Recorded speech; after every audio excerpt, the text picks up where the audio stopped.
Magandang araw po ulit sa inyo. Ito po si Balikbahay PH at naghahandog sa inyo na Instancia Enclaves ng ating dress-up unit. Kung niyo po maalala, ito pong unit na ito ay sobrang empty at spacious at kitang-kita nyo naman sa sobrang spacious, napakarami nyo pang pwedeng ilagay.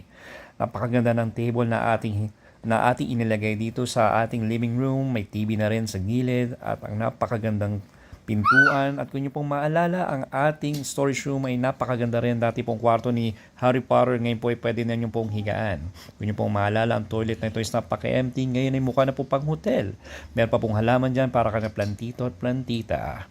Lakad tayo ng konti doon papunta sa itaas. At syempre, narinig niyo po anak ko doon. Maraming salamat sa anak ko. At habang tayo naglalakad, makita po natin ang wooden tiles paakyat po. Dahan-dahan kakapatid, baka ka madulas. Kung niyo po maalala, ang ating metal handles na pakatibay at matibay pa rin po yan. Tumatagal, mas matagal pa po sa pintura ng bahay.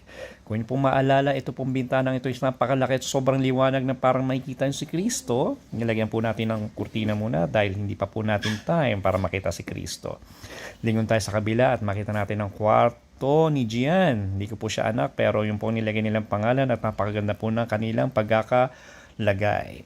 Maalala nyo po, meron pa po tayo isang toilet sa taas at mukha pa rin pang hotel at halaman ni Tito at ni Tita. Dito po ngayon tayo kay na ate at sa kwarto ni ate. Yun lang po pala ang video natin.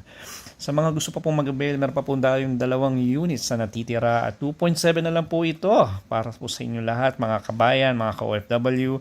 Grab nyo na po ito at ito po si Balikbahay PH, naghahandog ng Instancia Enclave.